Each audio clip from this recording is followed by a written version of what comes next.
All right, I want to welcome folks back to the Historic Preservation and Housing track of the OPD Spring 2025 Planning and Zoning um, Annual Conference. Our second session of the day is Will This Building Make Money? Um, Again, in this session, we'll explain how a building makes money. Often communities create well-intentioned code that is financially unsupportable, and then we wonder why no developer is building what we want. The session focuses on what it costs to develop, build, and manage multifamily and other types of housing.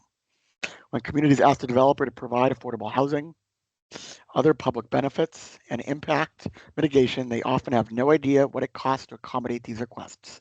The misunderstandings that ensue during the development process can lead to needless frustration on all sides, losing an opportunity to meet housing needs or litigation. In addition to land use regulatory barriers, it's also true that current construction costs, land costs, and labor shortages contribute to the challenges of meeting local and regional housing needs. This session is timely and necessary so that planners can understand the developer to understand the dollar impact of the developer contributions requested or insisted upon by public bodies. And for this session, we have three planning consultants, Mark Fougier, Judy Barrett, and Ivy Van, as well as Robert Turney, the executive director of NeighborWorks Southern New Hampshire. And I'm going to turn it over to Judy, I believe, to start. I know I'm still working with some technical issues for one speaker that may be calling in, but we're going to go ahead and get started. So that's fine. You can hear me, Noah? Yeah, Judy, I can hear you. I'm just Super. working on getting Ivy squared away, but you can go ahead. Okay, so I did see Ivy, and I hope we can hear her voice because she is up first. So welcome, everyone. Pardon me? Go ahead. Yeah, go Okay, ahead. super. Welcome, everyone. I don't know what the weather's like where you are, but where I am, it's just rainy and cloudy. So it's fun to get a chance to talk to people this morning. I'm Judy Barrett. I have a planning practice. We work throughout New England in affordable housing, comprehensive planning, and zoning. I'm really happy to be here and to be joined by the three people who are going to be the predominant speakers in this panel. I'm really here to sort of keep it moving. If you want to go to the next slide, Noah, that would be great. So Noah, I kind of already mentioned who we are, but just to reiterate, I'm Judy Barrett. The three people who are joining me, I think, are probably well known to most or all of you. Ivy Van, a planning consultant in New Hampshire, who is just a wonderful person to work with, and she's going to tell a great story about a project that she almost didn't do until she was able to make it pencil out. Robert Turney, I suspect, is familiar to many of you. He is the executive director of NeighborWorks Southern New Hampshire, and Mark Fougier, a longstanding friend and competitor and wonderful planning consultant as well. So I'm going to turn this over. Actually, I've got one more slide, Noah, if you want to just go to the next one before I turn it over to Ivy. Noah kind of summed it up well in the sort of description of the proposal, but I guess session proposal, but I guess I want to just clarify too. I think all of us on this panel have been in situations where we've worked with communities that want perfectly legitimate public benefit outcomes from development. They want more affordable housing. They often want less density, sometimes no density. I'm not sure that's the most legitimate outcome, but nonetheless, in some communities, density matters. People want amenities, they want public improvements, open space, and so forth. And the reality is that sometimes what they ask for is just not financially feasible, and it's hard for communities to understand that. We want you all to be able to work effectively with developers to get the best developments that you can for your community and to get the public benefits that you seek at the same time, recognizing that there's a cost to that that development has to absorb. And so that's what we want to talk about today. So Noah, is Ivy able to go forward because her slides are first? Yep, we're working on it right now. So I thought she was here. Unfortunately, she is not able to unmute at the moment. So I'm just trying to see. Hold on. Sure. Yeah. So yes. Try calling in. Sorry, everybody. Please hold with us for like 1 minute. Sorry, folks. And if we can't get it right away, we may have to. adapt skip. on the. We can skip and come back to Ivy, but let's give it like 1 Yeah. minute, and if we can't get it squared away, we'll go back. We'll try that. That's fine. She has a great story to tell, so I hope she's able to join us.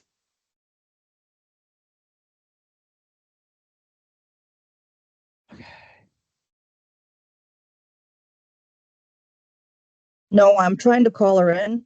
Ivy, if you can hear me, I'm trying to call your phone. I tried. It wouldn't let me dial her in. So. It is dialing, so she Oh, it might is join. I don't dialing. know. Okay. So I'm going to allow the mic. Maybe she can join via the phone. Your mic's enabled, Ivy. No, her Teams mic is not working. So Well, that's why I called her. So her phone mic is enabled. Yeah.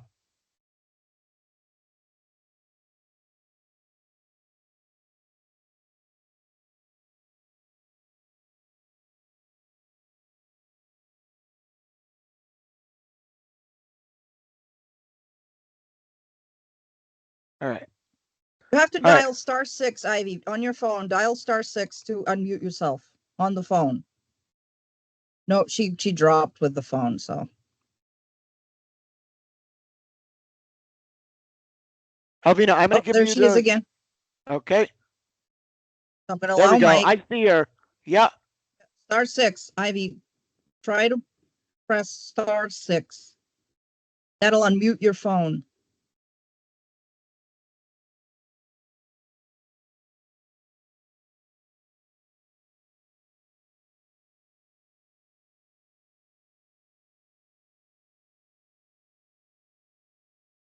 All right. I think we're going to see you here. We'll wait 1 more second, guys. And then we're going to go. We'll adapt on the fly. Yeah. Yeah, she's leaving again. All right. We're going to come back. So I'm going to go ahead. Sorry, everybody. That's how technology goes. So we're going to skip through Ivy's slides and we will come back. I promise. And sorry, it's going to probably may take a minute on folks' end to catch up. There we go. And Robert, we're going to give it to you to kind of start if that's okay. I'll try. Can you hear me? Yep. Sure Okay. can. Because I was really relying on Ivy to explain how important density was before I started. So now she's going to have to tell you after the fact how important density is after I show you what density can look like in Southern New Hampshire. So I'm Robert Turney, Executive Director of Neighborhood Southern. Oh, she's in. I hear her. Absolutely cannot. No, I'm not. I can't. Oh, wait, we hear you, Ivy. Hold on. Ivy, I we can't hear you. Oh, she's unmuted now. Hear you.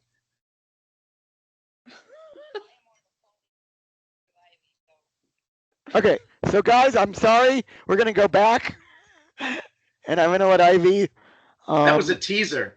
There you go, everybody. We're gonna keep everybody on their toes, Right. and I'm gonna communicate with Ivy via text to let you know. Since great. Ivy can't hear us, this is just great. All right. Well, I can hear you now. Yay. Sort, through my phone, not very well. All right. So go ahead, Ivy. Okay. So what I'm going to talk about is a building in the town I live in that came up for sale.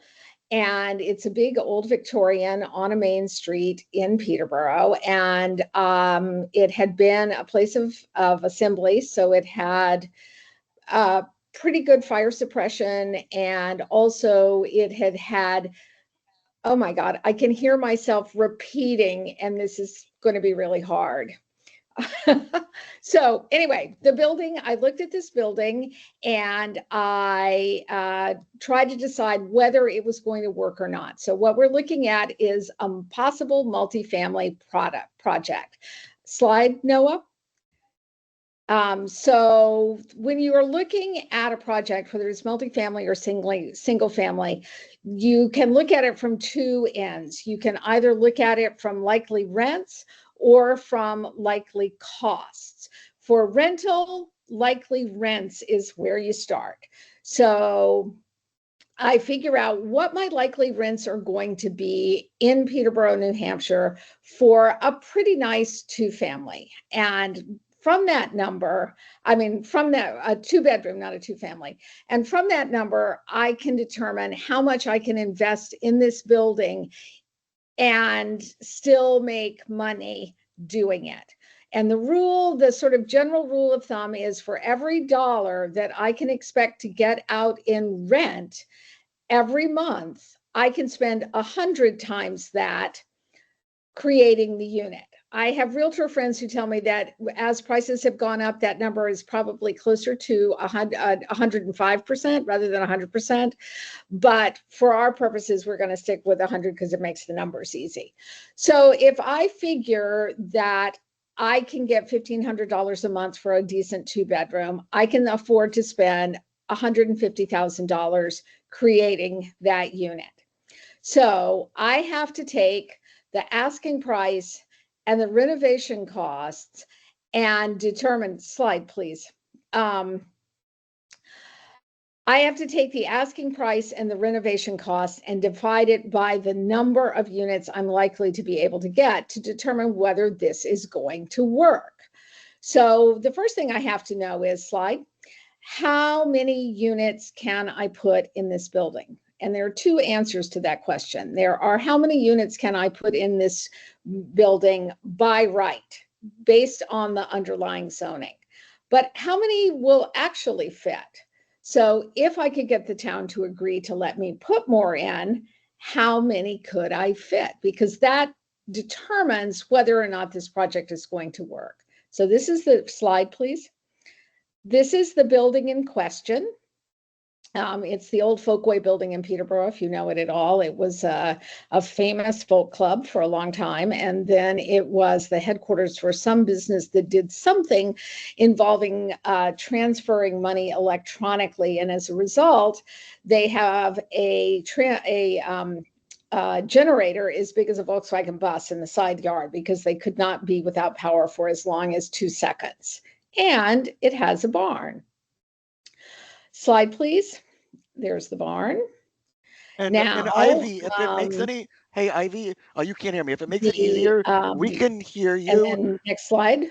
Yep. So the original asking price was $500,000.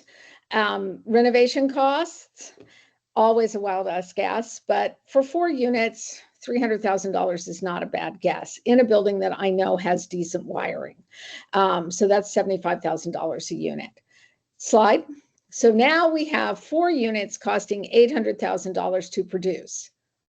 And remember what I told you about $100 to $1? Rents are going to have to be $2,000 average across the 4 units. Can we get that with 2 2-beds and 2 1-bed units? Maybe, but probably not. Next slide. Not really. It's too tight. So I walked away because 4 was all the underlying zoning would allow me to get easily. Next slide.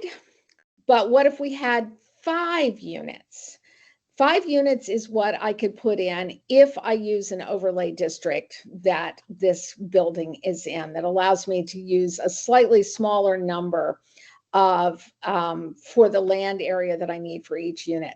In my town, and probably in your towns too, units are determined by, the number of units is determined by the lot size, and the number is 10,000 square feet per unit. So that means for 4 units, I have to have an acre. That's frankly ridiculous, but that's not our conversation this morning. The overlay district that this building sits in allows me to come down on the amount of square footage that I need for each unit. In the traditional neighborhood overlay zone, or the traditional design, traditional neighborhood overlay zone, I have to have 5,000 square feet, and then for each unit after that, I have to have, and that's just base. So for 5 units, I'd have to have 30,000 square feet. I can almost get that. So if we had 5 units, let's look at that. Next slide. Renovations or costs are going to go up some because now we have 5 kitchens instead of 4 kitchens and 5 bathrooms instead of 4 bathrooms, but we can divide by 5. Now, our average rent needs to be $1,700. And I want to stop and say something about that. How many kitchens and how many bathrooms? Because one of the things that I think people don't realize is that smaller units are not cheaper to build per square foot, just like smaller houses aren't cheaper to build per square foot. They're actually more expensive because they have to have all the expensive parts of the house. They have to have the kitchen, they have to have the heating system, they have to have the bathroom or maybe 2 bathrooms. But what they don't have is a lot of big, dumb, cheap space. That's true for apartments as well. So now we have an average rent of about $1,700. And next slide, please. What's our split? We can do 3 2-beds at $1,800, 2 1-beds at $1,500, $1,600, $1,680 average for 5 units. Next slide. Still too tight. That's just not enough room to make me feel comfortable about this. It's time to walk again. Next slide. And now the price comes down and it is now listed at $400,000. We assume the same renovation cost for 5 units, $350,000, all in at $750,000. Next slide. 5 units at $750,000. Units rented an average of $1,500. That's a workforce price. Maybe this is our project. Maybe this is our project after all. So, but here's a question. If I could persuade the town to let me have more units in that building, which that building can comfortably hold, what do our numbers look like then? Next slide. There's the building. A friend of mine refers to this building as the building of many corners. Next slide. We could put 7 units in this building. We could put 2.5 in the barn, and we could put 4.5, because there's an L, in the main part of the house. But can I convince the planning board to let me have 7 units? Not clear. I'm not making an offer until I know for sure, which changes our calculations. Next slide. Asking price of $400,000. Renovations, still a wild ass guess, but let's see, $600,000 for all 7 units. We know the electric is good and the plumbing is new. So now we're in at $1 million. Next slide. Does it pencil now? Average rent needs to be $1,450. We have 3 2-beds at $1,800. We have 2 1-beds at $1,500. We have 2 studios at $1,200. Next slide. Average rent, $1,542. We made it. If the planning board will let us have 7 units, we can deliver for workforce housing. And if they won't, this is probably not our project. I will tell you that it was not my project because the owner took it off the market and then put it back on the market at $500,000. So the numbers don't work now, and I'm not going to pursue it. If it doesn't sell, I might revisit it and see if I can make a cash offer and get it for a price that I can make it work with the units that I'm allowed by right. It's just too risky to have to ask for relief on a building that has to have that many units in order to pencil. Next slide rather. And what did we learn? We learned that density matters. Okay, Robert, over to you.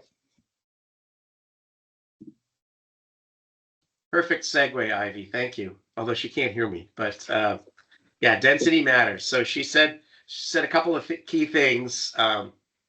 The price doesn't work and density matters. And so I'm just going to dive a lot deeper into those points with some examples that we've gone through with NeighborWorks Southern Hampshire.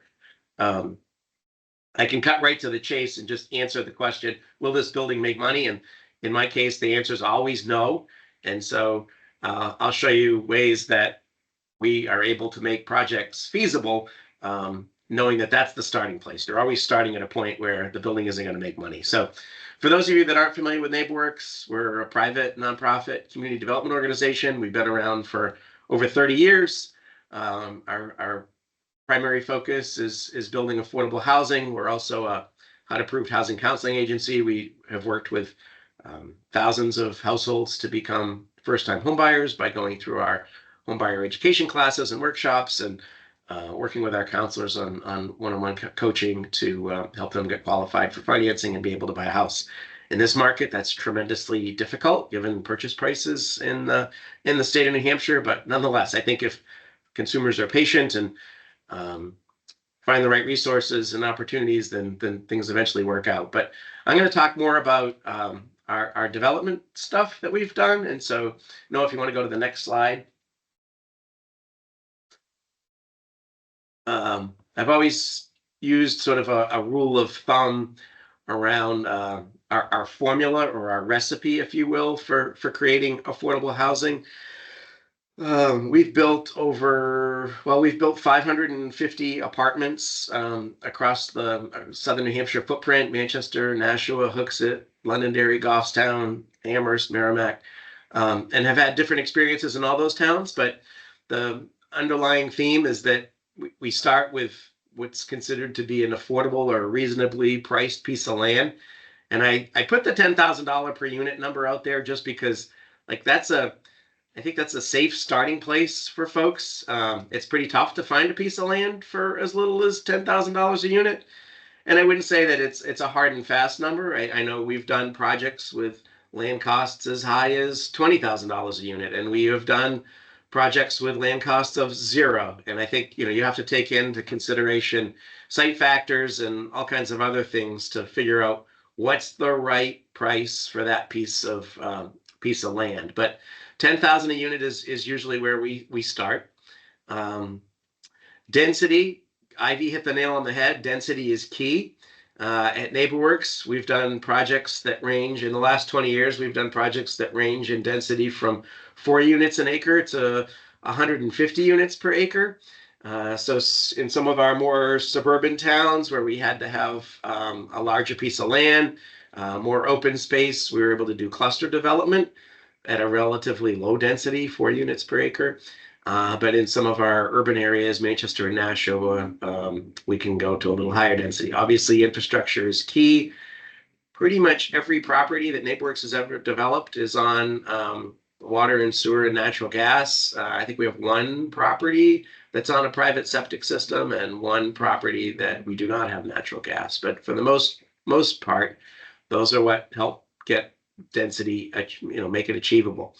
And then it takes some sort of subsidy or other resources to make it all affordable. At the end of the day, we're trying to deliver rents that are affordable to a household earning less than 60% of the area median income, the state definition of workforce housing. So our rents need to be affordable to somebody at that income level so that they don't have to pay more than 30% of their income towards their rent. That's our objective. And so there are a lot of financing layers that we bring in to make that work. And so I'll get into the subsidy layering in just a moment. So Noah, the next slide, please. So first example I wanted to talk about is in downtown Nashua, 249 Main Street is a project that we just finished. This is I think a really good example of an infill development. It's a relatively tight site. It's a very tight site. And our organization actually looked at it for a number of years before we finally pulled the trigger and said we could make it work. Density here really made the difference. This is a great location for rental housing. It's across the street from Southern New Hampshire Medical Center. It's a block away from City Hall, lots of retail. It's really an ideal infill location. And I think what really made it work for us was that the city of Nashua's zoning ordinance, their downtown D1 district, is it's pretty close to a form-based code and prescriptive. And so as long as you, as the developer, are proposing a project that meets the criteria spelled out in the D1 district, there's no planning board site plan approval process, there's no zoning board, there's nothing. Staff approves your plans and you move forward. So it's sort of a prescriptive method, and if you could make your project work and fit in that and in those guidelines, you can get an approval in relatively short order. So next slide, Noah. So again, we looked at this site on a number of occasions and didn't think that the numbers were going to work for us because of the small size of the site. You know, I was looking at maybe getting 16 units on it, 20 units on it, 25 units on it, and we just couldn't make the numbers work. And when the city's economic development director approached us and said, "Why haven't you done anything with 249 Main?" We said, "Because it's, you know, not enough land to do what we need to do." And he said that we could go vertical. We could go, 6, 7, 8 stories if necessary. So we had our architect look at the configuration and come up with a concept that enabled us to get 6 stories on the site and a total of 45 units, all 1 and 2 bedroom apartments. So it really is an infill project that works on this particular site and this particular location because it is right in the heart of downtown Nashua. Next slide, Noah. So, Robert, before you get into the going into sources and uses on this one, can you just go into, maybe as part of this slide, just go kind of a little bit for folks that aren't in the weeds on housing finance of what subsidy is and what that means? Sure. So the way we finance pretty much all of our projects at NeighborWorks for affordable housing, it does require, we just can't make it work with conventional financing. I think, if we went to a bank and got a commercial loan for 80% of our development costs and paid our operating expenses, our rents would probably have to be over $3,000 a month. So we utilize a variety of funding sources from different agencies and programs to provide subsidy layers underneath that first mortgage. So just to walk you through on 249 Main Street, it takes a lot of sources, and I've consolidated some in this spreadsheet. But there are 5 really major areas of funding that make this project work. So total development costs for 45 units was a little over $16,000, worked out to be $360,000 a unit. And if I forget, remind me at the end, Noah, to come back to talk about the progression we've seen in the increases in per unit development costs over the last 20 years. But that $16 million in development costs, 13 million of it is construction, and the rest are, reserves and soft costs. We did pay $525,000 for the land, so that's a little over our $10,000 per unit number for acquisition, but we were able to make it work. Not a lot of site work here. We went down for construction, for pilings to support the building. No parking requirement in downtown Manchester or downtown Nashua. So we're able to utilize a city-owned parking garage and city-owned parking lot nearby for our tenants. So that $16 million is comprised of some bank financing. We have a conventional bank loan of $4.5 million. That's our first mortgage. And then 3 layers of subordinate debt, some through our organization. We obtain state tax credits through the New Hampshire Community Development Finance Authority. That comes in the form of subordinate debt. The city of Nashua is an entitlement jurisdiction, and so they have their own home funds that they received from the government that they can use to further assist affordable housing, as well as some BEA Invest NH money that came through the city of Nashua as well. So that's how the city was able to provide us with $900,000 in subordinate financing. New Hampshire Housing Finance Agency, which is our state HFA, again, they provide home funds, which is a federal resource, affordable housing trust fund. which is a federal resource, and that comes in the form of a subordinate debt, 0% deferred mortgage. It's meant as long as the property is affordable and stays in compliance, we don't have any debt service or repayments on those. The only debt service is on that $4.5 million bank loan. We pay monthly principal and interest payments on that. So the piece that makes this all work is the affordable housing tax credit, the low-income housing tax credit equity. And there's a bill in Congress right now to rename this program, instead of calling it the low-income housing tax credit, the affordable housing tax credit. But this program has been around since 1986, and it is a federal tax credit, dollar for dollar, and they're allocated to states on a per capita basis. And New Hampshire Housing is the agency that administers the tax credits, and then developers around the state compete. And it is very competitive. New Hampshire Housing will see maybe 10 to 15 applications a year for projects around the state, and they might fund 4 or 5, maybe 6 in a really strong year. And that federal tax credit that they award, we sell to investors who have really large federal tax obligations, and they buy our tax credits and basically provide all that capital right up front to help pay for the project. So more than half of our development costs comes in the form of equity. It's the only way that we're able to raise that type of equity is by selling these tax credits. So it's kind of a win-win. We get cash up front to pay for the development costs, and the investor, predominantly banks, they get tax credits that they can use over the next 10 years to offset their tax obligations. So that's how the sources are made up on this project, and I call them subsidy as a general term, but it's a combination of equity and federal grants, many of which are passed through the state and city government. And then the conventional bank financing, as you can see, makes up about a quarter of the financing. That's it. Is that okay, Noah?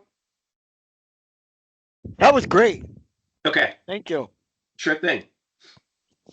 So next slide. Oh, so this is just some examples of what 249 Main looked like during construction and after the fact, and some interior units. They're not big apartments, like I said, 1 and 2 bedroom units. But for downtown living, I think we were able to accomplish a lot on a very small site. It's tough to see in the bottom right-hand corner, but there's a beautiful little courtyard in the back. It's an L-shaped building. We did not utilize the whole footprint of the 13,000 square foot lot for our building. We kept a little bit of open space so that we could provide a courtyard in the back for our tenants. And I have to say, with a 6-story building between you and Main Street, when you're in that courtyard in the back, you would never know you're in downtown Nashua. You can't hear anything, any traffic, any noise. It's really quiet, really peaceful. Really, really happy with the way this project design came out. And then I think the biggest challenge and it's not really a challenge, but I think the biggest thing that folks have to get accustomed to is you don't park on site. You're not parking in your building. You're walking a half a block to park your car at a city lot or in the city garage. So a little bit different configuration than we've done in the past. So next slide, Noel.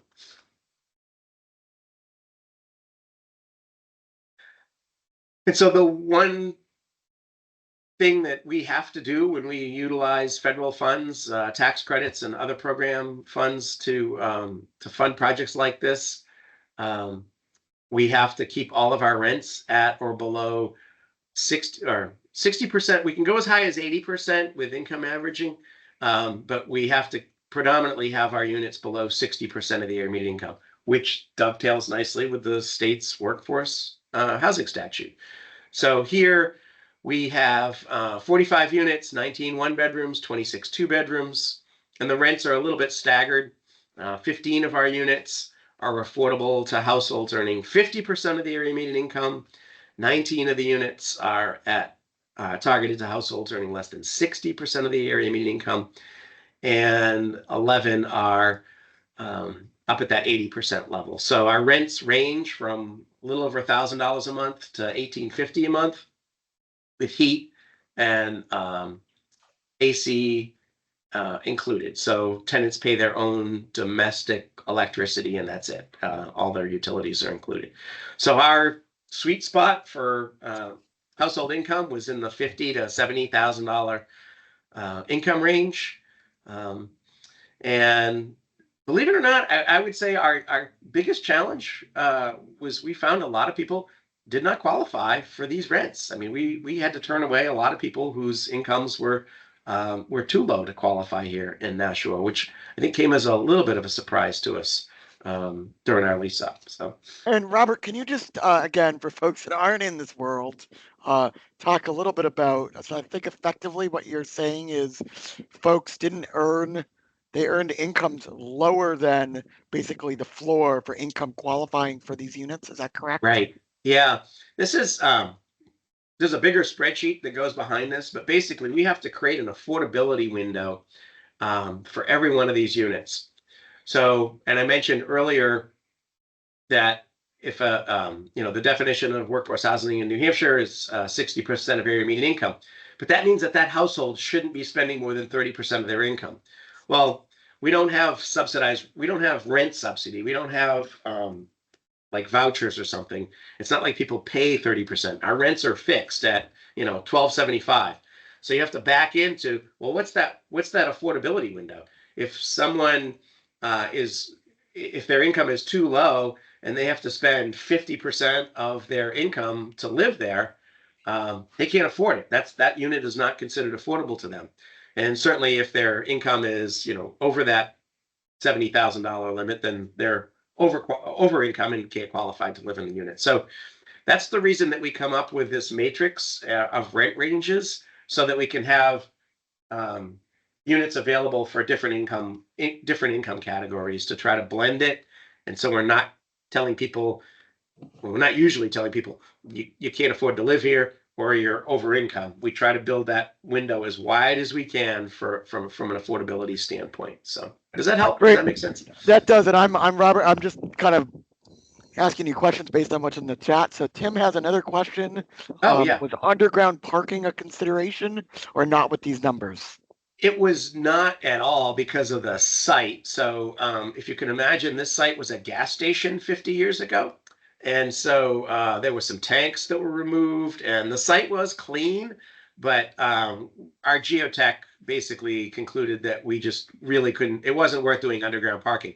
And it really wasn't worth doing parking on the first floor. With a 13,000-foot lot, by the time you build in your infrastructure for your building, we could have accommodated 16 parking spaces on the first floor if we had done parking on the first floor and gone up. So for the added cost, it wasn't worth it to just gain 16 spaces for, I think at that point in time, we were looking at like a 30 or 35 unit project over a 16 space garage, and it just didn't make sense. So we scrapped the garage and went all residential. The other thing I will add, it reminds me, going back to the D1 district, the city's code, if you can go back to the elevation that shows the front of the building. Nope, sorry, too far. Yep, right there. Yeah, so if you look, the first floor, it's kind of small, but the first floor is all glass. So the D1 requires, almost like a storefront view at the street level. We looked at trying to do retail. We looked at trying to do medical office. We tried to get commercial space on the first floor, and we just could not make it work. The costs were just too high, and so we ended up going all residential. So that first floor, all glass, is there's a mailroom, there's a lobby, we have an office there, we have community space, and then way over on the right where the curtains are closed are hot water heaters. So it would have made great commercial space, but it just wasn't viable for us. But in order to comply and conform with the D1 district, we did need that first floor to at least have the appearance of being storefront or commercial or something. There, sorry, I meant to cover that earlier. Yeah, so now we'll switch gears and move up to Manchester to another infill development. Now this probably began more than 5 years ago. The city owns a parking lot, at a 300 space parking lot, sort of at the corner of Bridge and Elm Street. It's called the Pearl and Orange parking lot.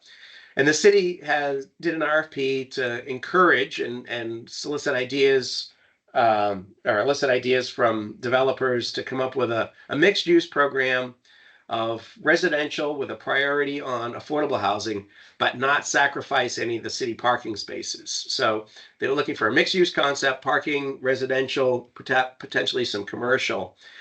We responded to the RFP to say, if you find somebody that wants to build a parking garage and do commercial, let us know. That's not in our experience and track record. So if you find somebody that wants to do the other components but doesn't want to do the affordable component, we're all ears. We'll be happy to participate. And so they did get a proposal from a for-profit developer that wanted to do mixed market rate, commercial, and a parking garage, but didn't have an interest in doing the affordable piece. So we initially got paired up with this other developer to do a really big project here. We got approvals from planning board to do 300 residential units. It was the market rate building was going to be 7 stories. We were going to do a strip of 40, separate building, 45 affordable rental units. They were going to have some commercial in their building, and then a 5 or 6 story, I think it was a 6 story, 500 space garage. So this was a really big infill development proposal. And then COVID hit and financial conditions changed, interest rates went up, building materials and prices went up. And so the for-profit, none of it really was feasible any longer. And so we sat down with the development partner and said, how can we make this work? And he said, well, we're going to have to reduce the scale. We're going to have to reduce the size to see what we can make work. And so we decided, we offered to do more affordable units. And LMG, our partner, said, have at it. Do all the affordable you want. We'll build the garage, and we don't need to build anything residential here. So next slide, Noah.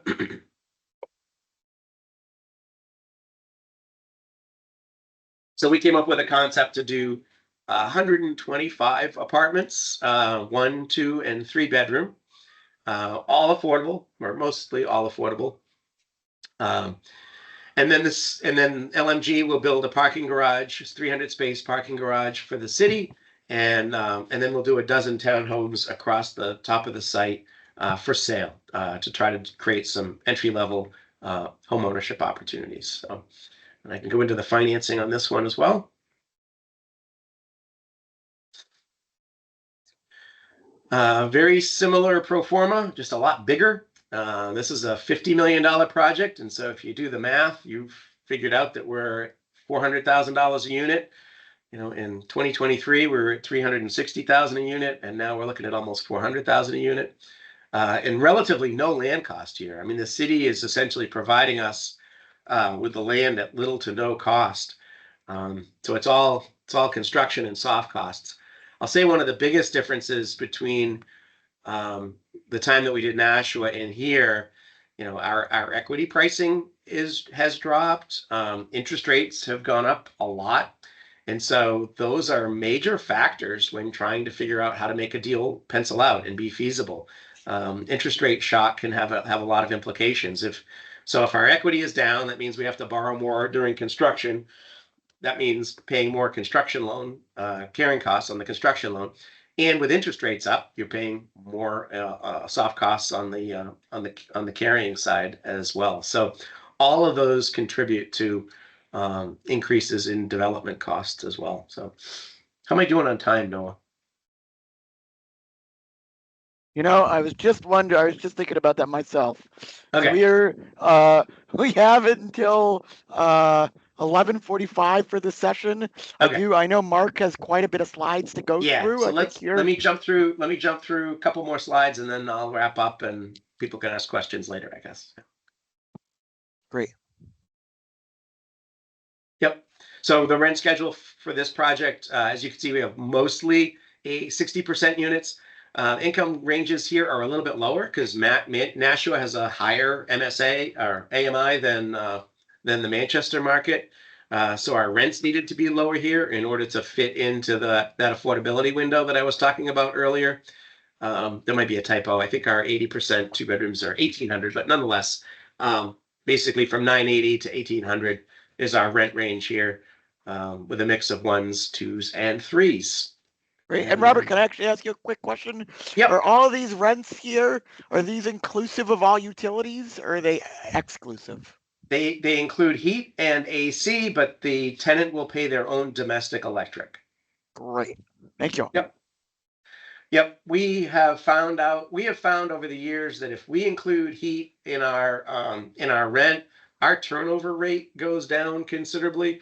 Years and years ago, we did a study to showed that in properties that we had where tenants paid their own heat, they would move out in the fall and increase our vacancy and turnover rates. And so we did a year-long energy study and decided that it was worth us increasing everybody's rent a little bit to pay for their heat and cut down on that turnover rate. And so it had a really good positive effect for us, and we've continued to do that ever since. So, Hey, Rob, before we let you go, can I ask you one question? sure. Do you always do income averaging on your tax credits projects? Oh no, we actually don't do. We don't actually do income averaging on our tax credits. We can. We have Okay. that flexibility, but we don't. Yeah. We have not. Okay. No. We literally build in blocks of units as opposed to averaging and blending. We don't. We Thank you. build in blocks of 60s, 50s, and 80s. Yep. Got it. Okay. Thank you. Great. Yep. We did get another question, Robert, on this utility question. Again, from Tim. With included heat, does the tenant get to control basically what the temperature is, and whether they're AC or heat or whatever, or there's some kind of restriction on that? They do. I mean, I think we have like a governor that goes on their thermostat to limiters, but they do. They control the heat and the temperature. Great. All right, Mark, can you hear us? Yes. Great. So we're going to have to, Noah and I are going to have to coordinate a little bit because for some reason I can't see the screen. So you're being bookended by technology issues today, and I apologize. So if we can just go to the first slide, Noah. Good morning, everyone. My name is Mark Fougere with Fougere Planning and Development, and I want to thank you for coming this morning. The first slide, density does not need to be scary.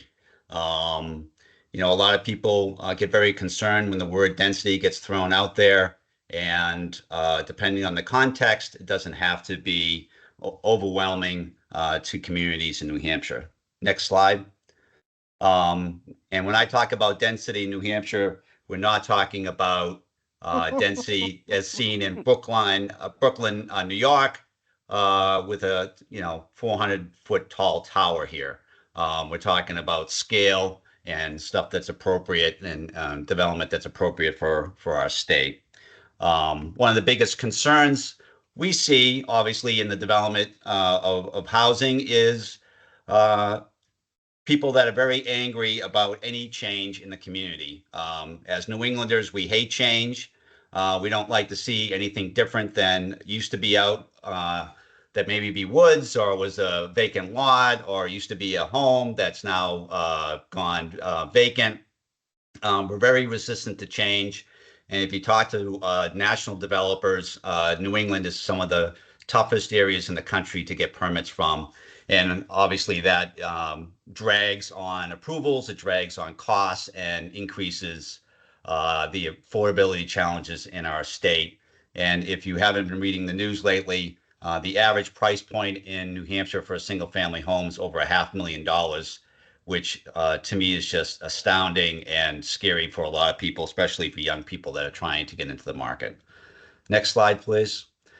To come off of some of the discussions you've heard already about the cost of construction, obviously there's many different components of that. And one of those costs, and just one segment of that cost, is cost of money. So we're looking at a project last year that was a 120 unit project with a 20-month build period at 7% interest rate. The loan cost on that project was $4 million. That's $33,000 per unit. That's just the cost to borrow the money. That didn't buy any sinks, didn't buy any windows, site work or anything. That was just the cost of the money to build the project. So when we talk about cost of construction and cost of development, there's many components of it, and this is just one, and just goes to the challenges that we have trying to bring housing to market in New Hampshire that is reasonably priced. Next slide. Density does not have to be ugly. A lot of people have concerns about that, and rightfully so, but it doesn't have to be the case. Next slide. I'm going to show some local examples. This is a 10-unit condominium in Milford. It was originally just the single-family home you see on the left-hand side.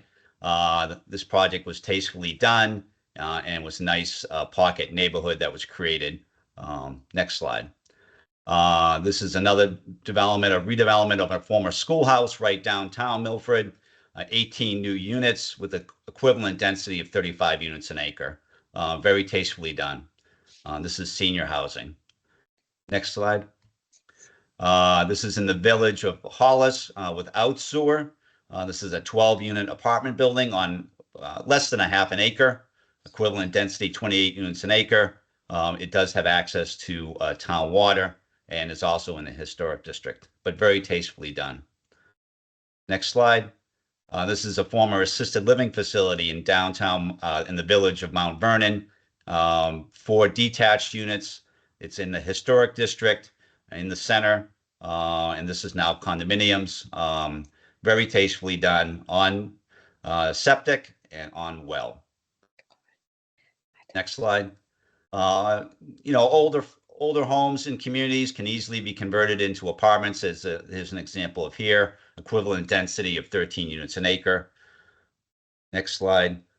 This is a 40B affordable housing project in Lincoln, Mass.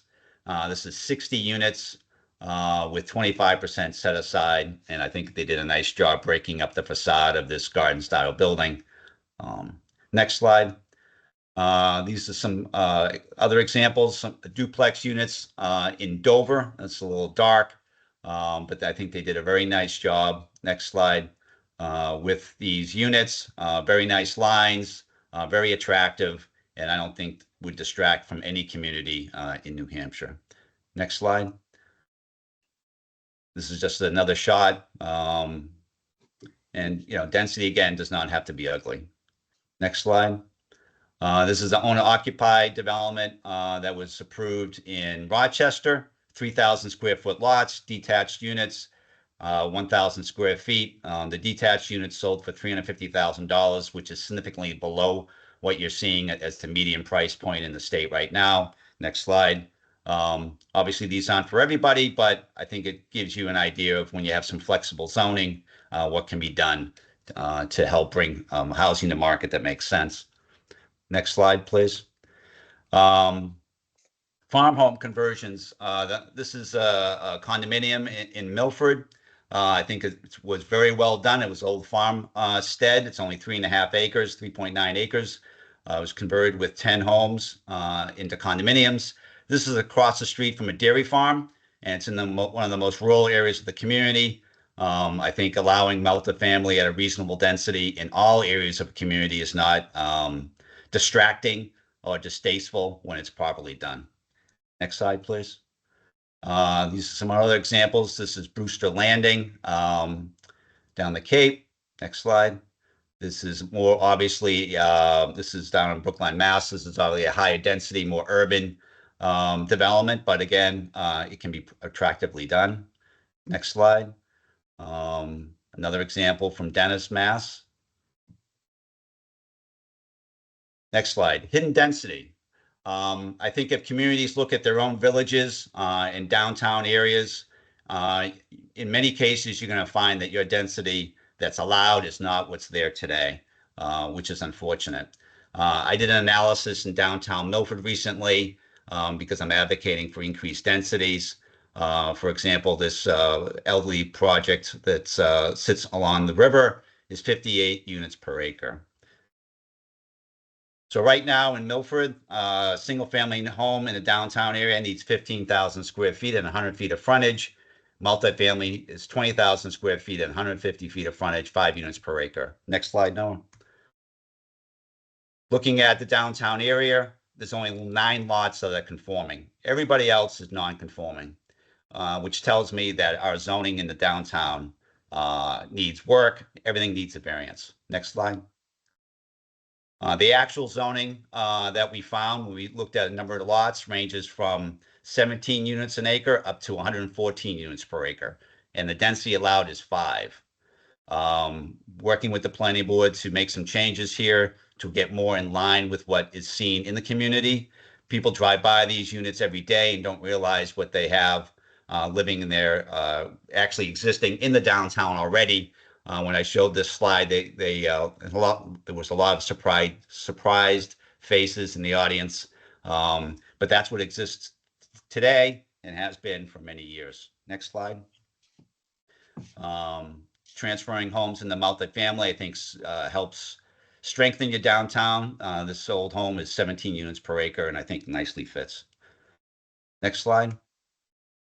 Old homes in rural areas, consider allowing conversions to multifamily. Next slide. These types of old Victorians exist throughout our state and throughout our rural areas. There was a provision made, changed in state law that allows conversion up to 4 homes without requiring a sprinkler system. Allowing homes like this to be converted up to 4 homes into a condominium or apartment does not change the character of a community, and I think allows for increased density with little to no impact on the community. Next slide.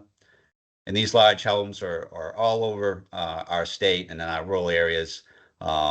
These are extremely high maintenance homes to take care of, and you can find a homeowner that can afford to do it. That's great, but allowing conversions I think would be a positive attribute. Next slide. Allowing multifamilies in rural areas. In our consulting work throughout the state, we're finding more acceptance to this type of discussion. Next slide. We've come up with suggestions to allow duplexes and triplexes in rural areas with different setbacks depending on what that use is. 60 feet from the road for a duplex and 90 feet road for a triplex. Having this done by planning board oversight, maybe requiring some soft landscaping provisions and soft design criteria. Next slide. Multi-generational housing, allowing multi-family detached homes on one lot. This has come up a lot in our discussions in communities. There seems to be a greater interest of this. Keeping families together over time, being able to share areas, have family nearby, babysitting, childcare, etc., taking care of older adults as they age. This has come up quite a bit in our work around the state. Next slide. Multifamily housing myths. We completed some work in the town of Bedford recently through the HOP grant process. And during those discussions, a lot of myths about multifamily were brought up, and we tried to dig a little deeper and peel the onion on these. Next slide. Obviously, emergency services is always a concern in the community. Next slide. Children, always an issue, always something that gets thrown up that, more housing is going to overrun our schools, even though statewide in most communities, enrollments are down in all grade levels. And these kids cost money, and that's really the driving focus and concern that's raised a lot of times with misplaced facts. Next slide. Misconceptions. Workforce housing developments don't pay enough taxes to offset service needs. We took a look at this, and in Bedford, the average tax collected based on a workforce housing unit was $10,400, where the average median for a single family home was just over $9,200. Next slide. Police calls. There were more police calls per unit to single family homes on average than market rate apartments and workforce housing units, which was a surprise to many. Next slide. Again, how high density housing raises taxes and don't pay enough taxes. Again, we looked at the toll taxes collected on these different multifamily developments versus single family homes. And again, the taxes collected for high density was greater than single family homes. Next slide. Same with condominiums. Not surprisingly, they don't generate as many children as you believe, less than apartments. And we saw the same thing compared to single family homes. Next slide. School-age children. This is always, again, is a big concern in the state. You know, how many kids are going to live here? These are actual numbers from actual developments throughout in many different communities. The number of children you find in these developments is much lower than you may feel or may think about, ranging from 0.5, 0.1, 0.08. I think the highest ratio here was over in Londonderry and Whittemore Place, which is a 100% affordable, as noted, and 0.76 children per unit. Those are mine. And so I think there's a again misconception that these developments are going to overrun the school system. And that's all we have, and be happy to answer any questions, Noah, that people may have. Thank you. Great. I believe that's the whole. I think That's it. I think that's it. You guys Yep. went through that super fast. So I know we threw a lot at everybody. I think we have about 15 minutes left now for questions. So we'll give folks a minute or two to put some questions in the chat. And let me find that window. And I might actually start with some questions myself. So while folks are kind of thinking of theirs.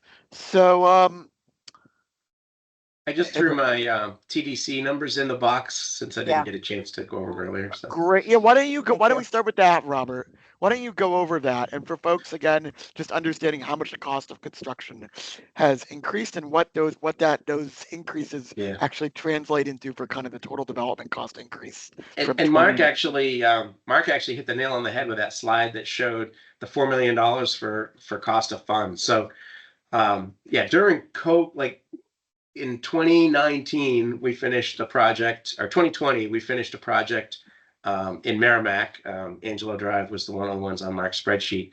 And I think we were at like 236,000, 236,000. So I went back and I looked at all of the projects that NeighborWorks has done. And so in 2006, I remember distinctly, our project costs went up to $200,000 a unit. We had never built anything that cost $200,000 a unit till 2006. That was like the beginning. But from 2006 to 2019, our costs only went up about 18%. They went from $200,000 a unit on average to $236,000 per unit on average. And that was pretty stable, 18% increase over 13 years. 2022, different world. I mean, during COVID, every single building material price went through the roof. Some doubled, most lots went up 40%. Huge increases in construction costs. So our TDC went up to $360,000 per unit, and we thought that was a lot at that point in time. Right. And today, it's not uncommon to see TDCs at $400+ per unit in New Hampshire. And so I think one of the big contributing factors since the increase in prices of materials and labor has been the cost of funds. Mark's slide reminded me, when he showed that number, carrying costs, interest, if we're having less equity in the deal, we got to carry more debt, we got to borrow more during construction. Construction delays, delivery of materials. We sat with an empty building in Nashua for 4 months because we were waiting for electrical switchgear and transformers. No, we had a transformer, meter banks, and switchgear. We had an empty building for 4 months, paying construction loan interest because we couldn't get an occupancy permit because we couldn't do our electrical distribution. All of that stuff factors into your TDC at the end of the day. So anyway, I wanted to make sure got that out there. Ivy's got her hand up. Yeah. Yep. Yeah, I was just thinking about, in my other life, when I'm not an evil small developer, I'm a town planner. And one of the things that I try to convince every town I work in to do is to adopt an ordinance that says you may put as many units as will fit in any existing building. The Mhm. building is already there. It's not going to ruin your neighborhood. That's right. Unless it's already ruining your neighborhood, but at least now it'll pay taxes. Yeah, just do it. What I usually recommend is as many as will fit plus 15% of the, you can add 15% of the footprint in case you need to build a stair tower, which you often do. But that's I mean, all of these things that we've been talking about today, all these adaptive reuse things that Mark talked about, and then the building I talked about, if I knew for sure that I could put as many units in there as will fit, that building would be, I'd be down there tomorrow with a checkbook. So that's an easy fix that makes a big difference. That's really helpful. Thank you. There are some questions in here.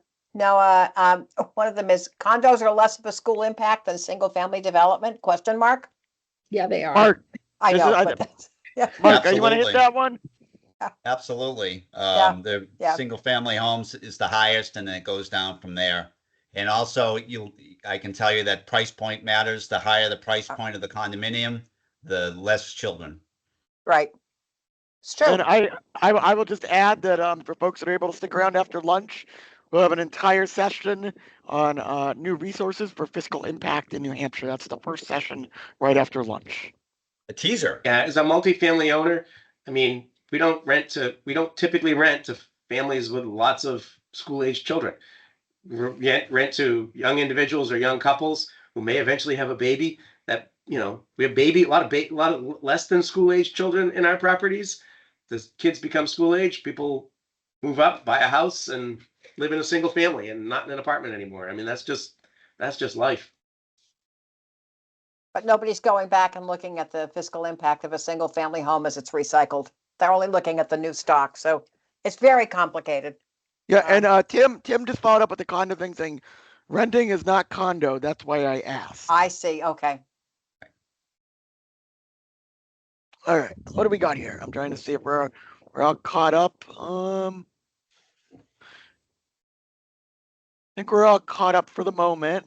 So I'm gonna I'll just wanted to add, and I wanted to make this in the presentation. Obviously, in some of the examples I show, they're in downtown Milford, which has sewer and water, and not all our villages have sewer and water, obviously. But if you'll notice in those villages, the density is higher than probably what's allowed. You could certainly allow the density that DES will allow. In New Hampshire, if you have good soils, you can go down to 25,000 square feet with an on-site well and septic. So you may not have the utilities, but you could certainly adjust the density and go by DES standards for lot sizing to fit the context of what's there today. Just wanted to add that. That's very helpful, Mark. And I'm actually going to ask you a follow-up question, which is hopefully too much on the spot. Can you talk a little bit about, even beyond that, when you don't have water and sewer and you are on well and septic, the ability to even do some even more density with innovative treatment technologies? Yeah, I mean, I'm not an expert on that, but there's certainly abilities to have density on septic systems. Community systems are permitted under DES rules. And I'm not familiar enough to know if there's treatment plants, how the state deals with that. I know that's allowed down in Massachusetts, but I know you can, community septic systems are all over the state and very common. Great. So Ivy's got her hand up. Yeah, I just wanted to add to that. I mean, if we think about density in manufactured housing parks, there's no reason why we couldn't have cottage courts that were just that dense. That's right. And they are not on well and they're on well and septic. There's all kinds of ways of doing that, and we should be thinking about it. So I want to go back to our not seeing private what. Another comment. I want to go back to our little earlier conversation, Robert, when you were, I believe, talking about 249 Main, and you had the discussion about while the location would have been kind of ideal for first floor retail, you just couldn't get the numbers to pencil. And I think you started to talk a little bit about how it can be a little bit difficult to get a retail tenant initially, and how that can kind of affect the pro forma. Can you speak to that issue a little bit more? Sure. easily could have condominiumized the building to, separate the residential from the commercial, separate ownership entities, separate financing mechanisms. And we talked to some commercial brokers, and just the construction costs, the square footage that per rent that we would have to have gotten in that area just couldn't compete with what was existing. And so I think, there are, good things happening in downtowns and stuff coming back, but retail isn't as popular, and so we were looking at either having to do food or, like I said, because we're across the street from the hospital, we were talking to a medical practice about putting their office space in there, and they ended up going in the building, an existing building down the street, which the numbers just worked better for them. So it just wasn't practical from a new construction standpoint to be able to do that, to offer that space that way. We could do a whole session just on challenges with mixed use zoning. Yep. Because it's huge. It's huge. Yeah, and I had texted Noah about this very question when Robert was talking. I don't require ground floor retail except on the very center of your A street, because we're over retailed, and an empty retail space is way worse for the street than a residential door. I have 2,000 square feet of empty retail space under me right now in my office on Elm Street in Manchester. It was a retail. I mean, it was a real estate sales office for a number of years. They consolidated because they don't need as much footprint anymore, and so they moved their agents. They're all remote now, and so they didn't need the space. And so we've rented it for campaign offices, and it's available. And unless if I want to completely gut it and put a restaurant in there, it's really hard to find a retailer. The reason that's another reason that the mixed use project on Pearl Street in Manchester didn't work. The city was requiring mixed use, but it had no real frontage on Bridge Street or Elm Street, and so there's no retailer, there's no commercial not going to work. that wants to be in that. It is dumb. That's my professional opinion. That's dumb. It's dumb. Yeah. So You're right. So he was looking at maybe doing like a coffee shop and a gym for his tenants. That was basically it. Like that was the only commercial aspect that he could fit. But if you didn't have 300 units, then those don't become feasible. So right. Great. Judy, do you want to, first of all, we do have a few more minutes for a couple more questions.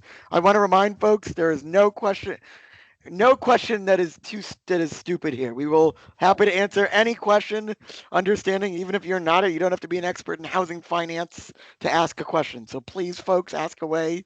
We have some great experts here. Judy, can you talk a little bit more, because we haven't heard a ton from you, just to kind of about this overall point of making this, while the zoning, you might want to do really cool stuff with zoning, like mixed use zoning, and it's really great, but the numbers also have to work. Right. I think that's you want to speak to that a little bit more? Well, one of our non-New Hampshire clients has a mixed use zoning bylaw that requires all the ground floor space to be commercial. And of course it doesn't work, but the demand for housing in that part of the Commonwealth, Massachusetts, is so intense that developers were going ahead, getting permitted to do mixed use buildings and essentially have ground floor space that's vacant so they could do the upper story housing. So we ended up being able to do kind of a remedy for that through the MBTA communities law in Massachusetts, where we created basically an overlay over this, a non-functional mixed use zoning that allows mixed use buildings, but there's not a requirement for the retail. And guess what's going up? Housing. So I just think there's a lesson to be learned here. Sorry, I didn't mean to cut you off. Oh, no, sorry. There's just a lesson to be learned here about the asks that communities make that feel so legitimate at the time that they're made, and yet really are just not conscious of the realities of finance and development. And then communities get frustrated and blame developers. And I just think my experience is that the best way to deal with trying to create zoning that works is talk to your developers. They can teach you a lot. They teach you a lot.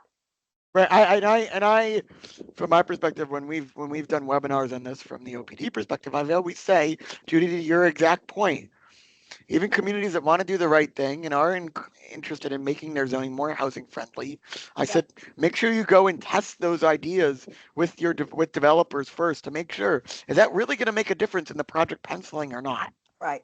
Because I think we can all talk about too frequently here from communities that feel like they've spent all this time and money trying to make all these zoning changes, and then they're not seeing any projects come in the door, and they're hitting themselves over the head about why not.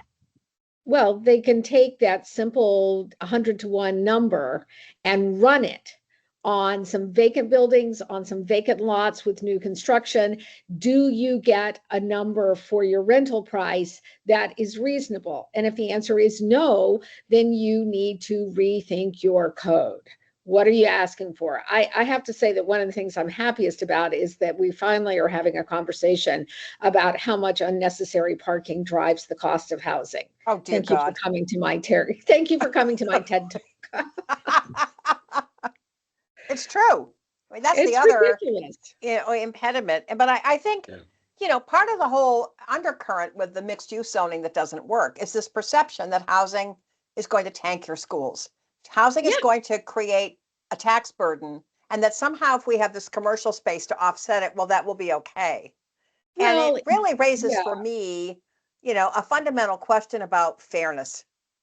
If we're subjecting multifamily housing to these kinds of expectations that are not placed on single family development, I think we need to ask ourselves what really is motivating the zoning that we're writing, and why are we placing these expectations on housing types that may be essential for housing a wider variety of households than we have in our community now. And I just think there's a fairness and justice question under this that needs to be wrestled with. Yeah, I don't disagree. I also think that a lot of them, have listened to people like me talk about the need for a lively sidewalk, and and they try to apply that rule everywhere, and it's not for everywhere. There was something else I wanted to say, but it's gone now. Clearly not true. Whatever it was I was going to say, because I've forgotten it. But yeah, But that those. presentation, Ivy, is so good because it's just it's so clear. Like, I have this is a point I'm at. Can I make this work? Well, probably not. And I keep going back because I, the developer, want to do this project in I this do. location. I actually know that building, and It's a great building. It it would be is. a great project. Right. And here's what really kills me about that is it's got the only reason I can get to 6 under the Yep. existing zoning is because it has an enormous empty parking lot attached to it. Oh, dear God. Yeah, exactly. If I were just dealing with the building itself, I couldn't put anything in it. Right. It's cuckoo. We are a little bit going into the lunch break. I didn't want to stop this conversation because I think this is great.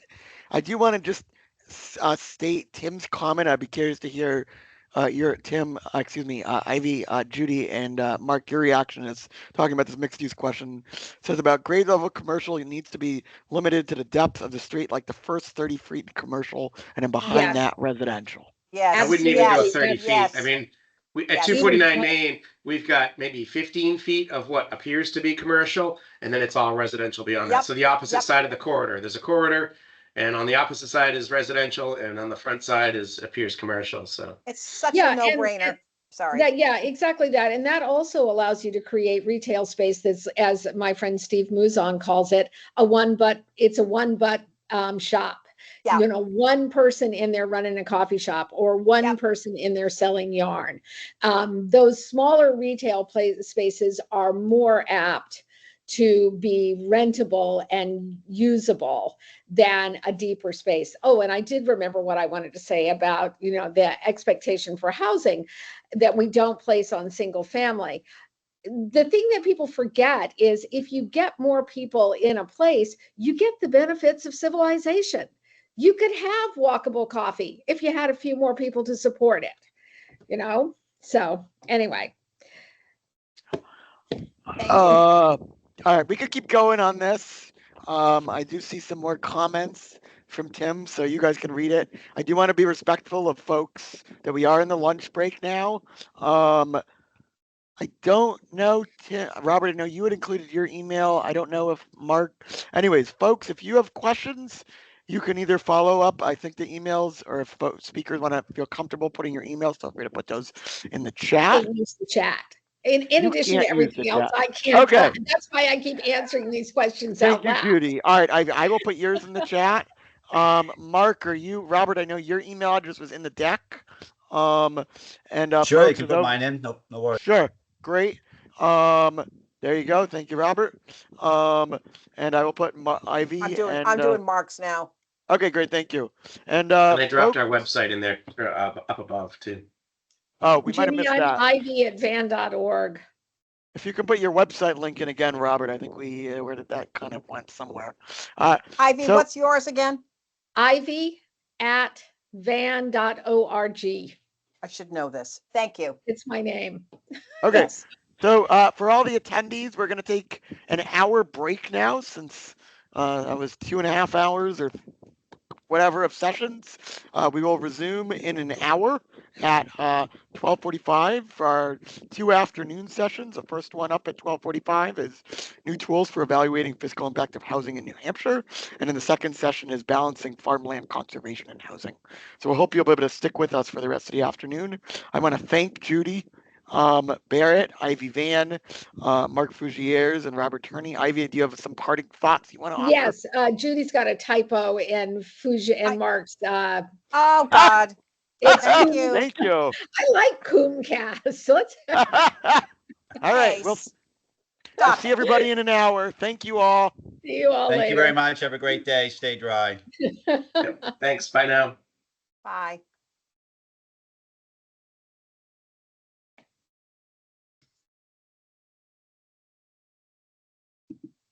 Did I get it right this time, Ivy? I don't know. Let me go look. Yeah, I you think did. I did. Oh, so the other thing that I didn't put in a plug, but I'm going to do a session at NHOPD in November Yep. on 5 things that every town should implement pretty much tomorrow. And Great. one of them is allowing as many units as will fit in an existing building. I love that idea. It is just such common sense. Oh my God. I know when I explain it to people, Right. they're like, oh, well, that seems like a good idea. And I'm like, yes, you could implement this, pretty much right away. It's You guys course, can the keep neighbors talking. all You guys scream. can keep talking. Just know there's still folks on here and we're still Okay. recording. So Okay, so I won't FYI. say anything yeah, but they're salty. hearing our melodic voices, right? So Yeah. actually, I need to sign off anyway. But yeah, Ivy, I will definitely be at that session. I want to see how people react. It is such a basic thing. We actually have made a very similar recommendation in some zoning work we did on the vineyard, and people are just shocked. Like it's just so simple, so Yeah, simple. the only pushback you get is from the NIMBYs. Oh, I don't want those many people living next door to me. Well, sorry. People got to have a place to live. We're going to take this conversation, Judy and Ivy, offline. I'm gonna Feel go free to anyway. continue talking. But I'm going to, yeah. Did you see Tim's comment? Oh, I But our did. mouths have We food in them. did. I love it. I know love it. some of this might love this commentary, but for everybody else. Yeah, I know. I need to go anyway, but thank you All so right. much. Take Thank care, you. I guys. should start a Bye. podcast. Talk to you Yes. later. Bye. Bye.